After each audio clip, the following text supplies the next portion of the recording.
Hi, I'm Melissa Benya, the archivist at the University Archive. And I'm so excited to talk to you high school seniors today about research because I know that you're going to be starting college soon and you're really going to need to know how to conduct research, how to do the critical thinking that research requires. And something else that research requires is the use of primary sources. And that is the main objective of today's talk and then later on our activity.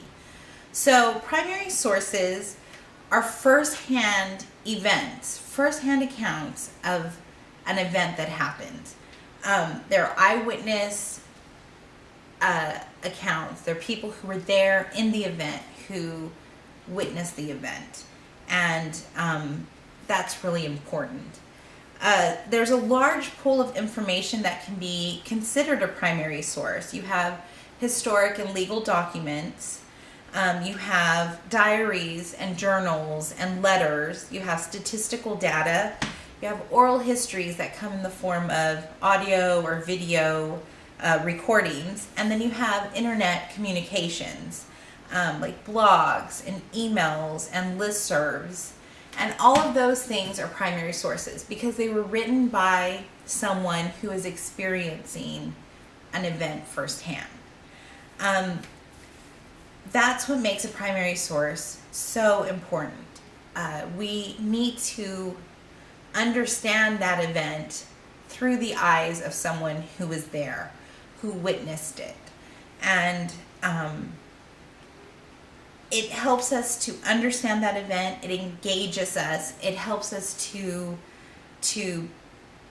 be part of that history, to make a relationship, a personal relationship with that history. So some of the primary sources I have here that you can use for your research are like diary entries. This one is a diary entry from 1876, December 29th, 1876. And this is one page of that diary. And in this diary, this one day in this man's life, he talks about his father passing away and how he felt when his father passed away and what time that happened and even what his father felt right before it happened. And this happens, the event is taking place around him and he's recording it soon afterwards, which is very important. So he pretty much daily records his life in this diary. So that's one type of primary source. It's one that happens as the event is taking place. Another type of primary source is a legal document. This is a discharge, an honorable discharge paper, and it's from the United States Army, and it is for Joseph Hull, and he was discharged October 22nd, 1945. Now this document happened after the event took place. He probably did not receive this immediately, or he may have, but with this comes a lot of information that you wouldn't think that you would find on a document like this. It was given to him at Fort Leavenworth, Kansas, but he was in the hospital at Fort Sam Houston, Texas, September 10th, 1946. So this document here, this historic or legal document, is another type of primary source. Another primary source that we can use, but not always, are books. Now this book is written by Amelia Junior Ramirez, and it's called Ranch Life in Hidalgo County after 1850. Amelia Junior Ramirez kept diaries, wrote letters, kept journals, and then compiled all of that to write this book. The first half of this book is written by her, and it's her account of what it's like to live on a ranch. and she has little drawings that she uses to talk about, to illustrate maybe digging a well, or making tortillas, or what it's like to rustle cattle, or anything like that. She also has ranch names, ranches in that area. It's a lot of really great information that she took down while it was happening and compiled it and wrote this book. So this book is a primary source, and it's great if you're doing research on what ranch life was like in South Texas during the 1850s. And it's a wonderful primary source. Now, this was written during and then after the event took place, but mostly during. Sometimes the record is made years after the event took place, like an oral history. This oral history here was taken December 13th, 1995, but the event it's recording is November 14th, 1975, and that's a 20-year difference. The important thing about that is that if you use something like this, you need to make sure that you also have other sources to back up what's in this one, because 20 years can fade a memory or make a memory bigger or different or expanded than it was when it originally happened, when that event happened. So if you take this man's account of the war and you only use this, then you may not get a complete story. And really, honestly, if you only take one primary document and only use that one document, you're still not getting a complete story, because all of these documents, all of these primary sources have the opinion of the writer, like the creator, the person who wrote this is going to lean one way or another. And that's just how it is. You have an opinion about your own life. You have an opinion about events that you see. So that's why it's important to use more than one primary source, because one primary source is only going to give you part of a story. It's not going to give you the entire story. So you need to look for more information out there, more people who attended that event, more people who wrote a diary during that time period, more people who went to that parade or lived on that ranch or whatever. But it needs to be more than one source. Now, another way of getting information is to use a secondary source. It's not a primary source, but it gives you an opinion of maybe what the atmosphere was like at the time of that event. Newspapers are a great secondary source because they take primary sources and pull them together, and it's like its own research essay, and write it out. But it also has a bias to it. As much as we don't want to think that our information we're getting from newspapers and media are biased, they are. If you look back at newspapers from the Civil War era, the tone of them that were from the North compared to the South is so different. And that in itself can be used for research and information, just that tone. So those newspapers can be used as a secondary source, as something that you look for.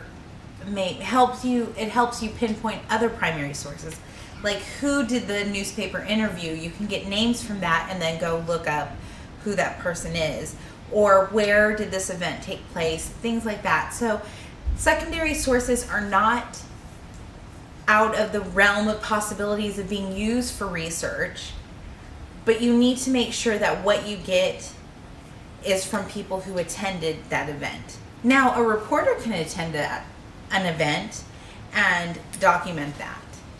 That is different than somebody taking information from several sources, and they weren't there at that event. They weren't there at that home fire or that break-in or whatever, but they talked to somebody who was. That's no longer a primary source. That's a secondary source. Books are another secondary source. This book, it's called With His Pistol in His Hand, and it's written by Americo Paderes. He is not who this book is about. This book was about another man, and he just learned about him. He studied him, and he wrote about him. So it's not a primary source, but it teaches you something about someone. If you would have interviewed him, that would have been different. Like if this was a book about interviews he had, oral histories that he took, then that would be different, but it's not. It's Gregorio Cortez. That's who this book is about. And he didn't interview him. There were no oral histories taken. But some of the things in this book, the corridos, the ballads, are in this book. And some of the people who wrote those ballads knew Gregorio Cortez themselves, personally. So that can be used. So you really have to analyze the information that you have.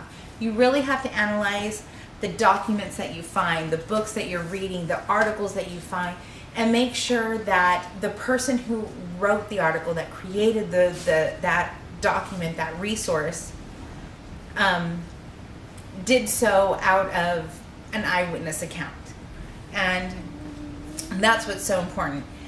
Now, we are going to do an activity today, and it's really interesting, and you're going to appreciate it because it's going to take everything that we talked about right here and allow you to put it together and to analyze it and pull it apart and really just find what your source is. And there are questions for it. This is called analyzing a primary source. So you're going to start off with your basic information. What's the document's name? What kind of document is it? When was this document created? Was this document created in 1995 about an event that happened in 1975? Was this document created the day the event happened? Is it a diary that at the end of the day somebody sat down and wrote out exactly what was going on in their life that day? Was it a perfect snapshot of that person, of that moment in time? And then you're going to answer some questions. The first question is, who was the creator of this document? Was it a person? Was it their personal story? Was this about them? Was it something that they experienced themselves? The next question is, was the creator present at the event described? Now, it sounds almost like the first question, but was this person at the parade, in the war? Yes, he's experienced the war, but he's also there. What is his surroundings? Where was he located? Any of that kind of information. When was this document created? Was it created during the event? Was it created after the event? Like a couple weeks later, the next day, whatever? Or was it much later? Was this event written about 20, 30, 40 years later, or retold by someone's daughter or son or niece or nephew? Like when was this created? And then the last one was the creator trying to persuade or convince the audience of something? Is there like an opinion in the text? Do you see them talking about the war? Maybe they hated being there. Maybe they talk about how bad the food is and how they just want to go home, or Or like with the ranch life, maybe they didn't want to live on a ranch. Maybe they wanted to live in a city, or they wanted to go to school, or, you know, just anything like that. What is their opinion of the event? What is going on in their mind as they're writing about this event? And then when we're done with this, we're going to analyze everybody's primary source and what you found out about it, and we'll probably switch them around. I want you to do more than one, because obviously all of them are different. They all have different characteristics. They all have different information, and we're going to put that all together and really analyze it, which, you know, is so important to writing essays well. And then after that's done, we're going to talk about this presentation, and I want you to tell me 3 things about this presentation that you appreciated, that you learned, that maybe you didn't know before. And then I would like 2 things that you're taking away from it that you're for sure going to use later on. And then I want you to end it with 1 question for me that you wish that I would have answered. Something in this presentation that if somewhere it lacked, and that you feel like, well, maybe if I do this again, I should answer this question too. And we'll just sit down and talk about all this. So thanks so much for being part of this, and we'll talk soon. Thanks.